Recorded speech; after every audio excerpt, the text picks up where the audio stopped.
नमस्कार, मैं राहुल अवस्थी और आप देख रहे हैं भारत अपडेट। कल्पना कीजिए एक ऐसा दिन जब सिर्फ स्टेडियम ही नहीं बल्कि पूरे देश की धड़कन तेज हो जाती है। जब सुबह से ही मोबाइल पर स्कोर ऐप खुला रहता है, टीवी चैनल बार बार ब्रेकिंग न्यूज चलाते हैं, सोशल मीडिया पर हर दूसरी पोस्ट भारत और पाकिस्तान के मैच से जुड़ी होती है।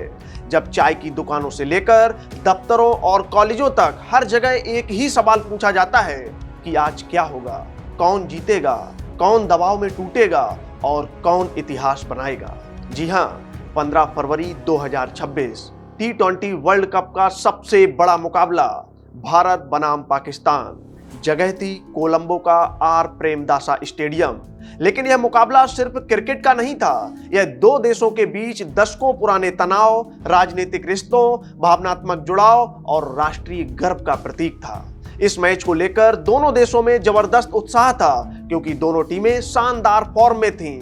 भारत ने अपने शुरुआती मैचों में अमेरिका और नामीबिया को हराकर आत्मविश्वास दिखाया था। वहीं पाकिस्तान ने भी नीदरलैंड और अमेरिका को हराकर अच्छी शुरुआत की थी। आपको बता दें कि ग्रुप ए में भारत पहले स्थान पर था जबकि पाकिस्तान दूसरे स्थान पर था। यानी यह मुकाबला सेमीफाइनल की दिशा तय करने वाला था। लेकिन मैच से पहले जो घटनाएं हुई उन्होंने इस मुकाबले को और ज्यादा विवादित बना दिया। दरअसल पाकिस्तान की तरफ से पहले यह संकेत दिए गए कि अगर उनकी कुछ मांगे नहीं मानी गई तो वे भारत के खिलाफ यह मैच नहीं खेलेंगे।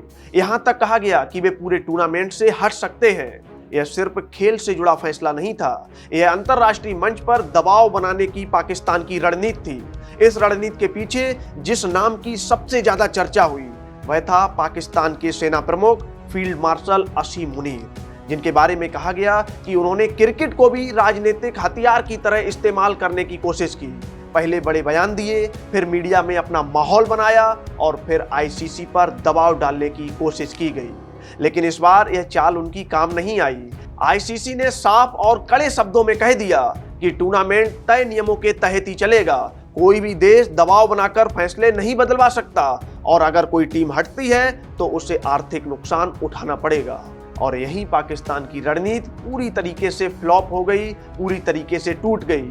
क्योंकि सच्चाई ये है कि भारत के साथ मैच का ना खेलना पाकिस्तान के लिए आर्थिक आत्महत्या के बराबर होता।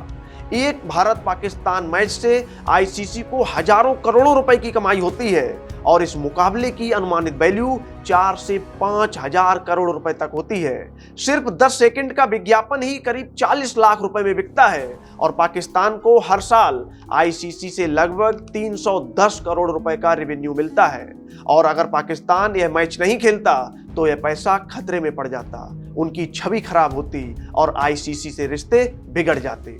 इसी वजह से कुछ दिन की बयानबाजी के बाद पाकिस्तान को पीछे हटना पड़ा और आखिरकार मैदान में उतरना ही पड़ा। अब आते हैं मैच की असली कहानी पर।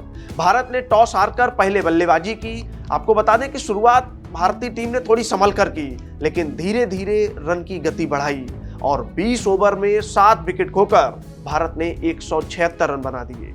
इस पारी के हीरो ईशान किशन रहे, जिन्होंने 77 रनों की शानदार पारी खेली और उन्होंने दबाव में भी अपना संयम बनाए रखा। खराब गेंदों पर रन बनाए, अच्छे गेंदबाजों को सम्मान दिया और जरूरत पड़ने पर बड़े शॉट्स भी लगाए। 176 रन का स्कोर वैसे T20 में बहुत बड़ा नहीं लगता है, लेकिन भारत पाकिस्तान जैसे हाई प्रेशर मैच में यह स्कोर काफी चुनौतीपूर्ण माना जाता है। जब पाकिस्तान बल्लेबाजी करने उतरा तब भी उम्मीद थी कि वे मुकाबला करेंगे और मैच रोमांचक होगा, लेकिन शुरुआत ने ही पाकिस्तान की सारी उम्मीदों को तोड़कर उन पर पानी फिरा दिया। पहले ही 2 ओवर में 3 विकेट गिर गए। टॉप ऑर्डर पाकिस्तान का पूरी तरह से बिखर गया। ड्रेसिंग रूम में तनाव साफ दिखने लगा। स्टैंड में बैठे पीसीबी चीफ मोहसिन नकवी के चेहरे पर बेचैनी नजर आने लगी। आपको बता दें, फिर जब 12वां ओवर आया तब कुलदीप यादव की गेंद पर मोहम्मद नवाज आउट हुए और उसी समय खबर आई कि मोहसिन नकवी स्टेडियम छोड़कर चले गए। एक समाचार एजेंसी ने तो एक वीडियो भी जारी किया जिसमें वह मैच खत्म होने से पहले ही चुपचाप अपनी कार में बैठकर निकलते हुए दिखाई दिए। यानी जब टीम संकट में थी तब बोर्ड प्रमुख मैदान छोड़ चुके थे। इसके बाद पाकिस्तान की पारी पूरी तरह से बिखर गई। भारतीय गेंदबाजों ने लगातार दबाव बनाए रखा, स्पिन गेंदबाजों ने रन रोक दिए और बल्लेबाजों को खुलकर खेलने का मौका ही नहीं दिया। और आखिरकार भारत ने 61 रनों से यह मुकाबला जीत लिया। यह जीत सिर्फ एक मैच की जीत नहीं थी, यह मानसिक मजबूती, रणनीति और तैयारी की जीत थी। आपको बता दें, यह मोहसिन नकवी के कार्यकाल में भारत के खिलाफ पाकिस्तान की छठी हार थी और अब पाकिस्तान में यह सवाल उठने लगे हैं कि क्या सिर्फ बयानबाजी और राजनीति से टीम मजबूत हो सकती है। पिछले कुछ सालों की अगर बात करें तो बार बार कप्तान बदले गए, पाकिस्तान के कोच बदले गए, सिस्टम बदलने की भी बातें हुई, लेकिन मैदान पर नतीजे नहीं बदले। 2024 T20 वर्ल्ड कप की अगर बात करें तो वहां भी पाकिस्तान की हार हुई, 2025 की चैंपियंस ट्रॉफी में भी इनकी हार हुई और 2025 के एशिया कप में भी पाकिस्तान बुरी तरह से हारा और अब 2026 T20 वर्ल्ड कप में भी इनको करारी हार मिली है। हर बड़े मंच पर वही कहानी पाकिस्तान दोहराता है, पहले बड़ी बड़ी बातें करता है और फिर हार का तमाचा उसके मुंह पर लग जाता है और इस हार का सीधा असर पॉइंट्स टेबल पर भी पड़ा है।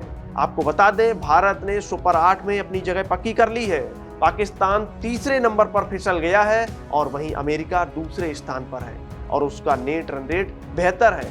और आपको बता दें कि अगर पाकिस्तान अगला मैच नामीबिया से हारता है, क्योंकि अब अगला मैच पाकिस्तान का नामीबिया से है, और अगर वो हार जाता है तो वह ग्रुप स्टेज से ही बाहर हो सकता है, यानी अब पाकिस्तान का टूर्नामेंट खतरे में है। वहीं दूसरी तरफ भारत पूरी आत्मविश्वास से भरा हुआ नजर आ रहा है। सूर्य कुमार यादव की कप्तानी, संतुलित बल्लेबाजी, मजबूत गेंदबाजी और शानदार स्पिन अटैक, कुलदीप, अक्षर और वरुण की तिगड़ी ने दिखा दिया कि बड़े मैच कैसे जीते जाते हैं और यही असली फर्क है। भारत दबाव में और मजबूत होता है जबकि पाकिस्तान दबाव में और कमजोर पड़ जाता है। तो यही वजह है कि भारत और पाकिस्तान का मुकाबला अब सिर्फ खेल नहीं रह गया है, यह मानसिक ताकत, रणनीति, अनुशासन और नेतृत्व की परीक्षा बन चुका है।